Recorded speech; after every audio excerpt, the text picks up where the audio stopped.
Hello students, welcome to HIPAA Max 8th Standard Max Chapter 3 Algebra Example 3.18 இந்த வீடியோல பார்க்கலாம்.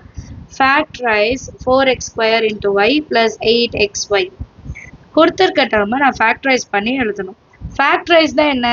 Common ஃபேக்டரை எடுத்து வெளியே எழுத போகிறோம். இதை வந்து சிம்பிளிஃபைடாக எழுத போகிறோம், சரிங்களா? சொல்யூஷனில் ஃபஸ்ட்டு கிவன் பாருங்க, 4x square y plus 8xyன்னு கொடுத்துருக்காங்களா?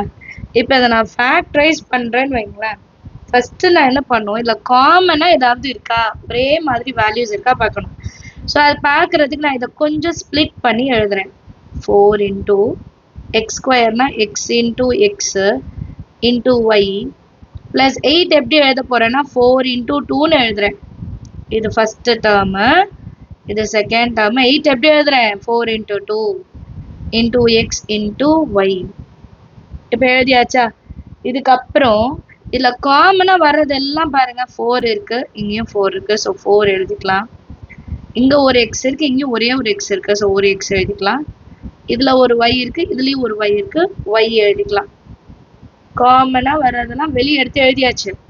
இப்போ பேலன்ஸ் ப்ராக்கெட்குள்ளே என்ன மிச்சம் இருக்குது பாருங்கள், எக்ஸ் இருக்குது, எக்ஸ் எழுதணும். நடுவில் ப்ளஸ் எழுதணும். இங்கே பேலன்ஸ் 2 மட்டும்தான் இருக்குது. ஸோ 2 மட்டும் எழுதிட்டு ப்ராக்கெட் க்ளோஸ் பண்ணிடுங்க. இதுதான் நம்மளோட ஃபைனல் ஆன்சர். எவ்வளோ ஈஸியான சம் பார்த்தீங்களா? நீங்கள் ஸ்ப்ளிட் பண்ணி எழுதிட்டாலே போதும், உங்களுக்கு ஆன்சர் எப்படி எழுதணும்னு தெரிஞ்சிடும். ரெண்டு இடத்துல ஒரே மாதிரி வர டேர்மை வெளியே எடுத்து எழுதுறோம். இங்கேயும் எக்ஸ் இருக்குது, இங்கேயும் எக்ஸ் இருக்குது, வெளியே எடுத்து எழுதுறோம். இதுலேயும் ஒய் இருக்குது, இதுலேயும் ஒய் இருக்குது, வெளியே எடுத்து எழுதுறோம். Balance x plus 2. இதுதான் நம்மளோட ஆன்சர்.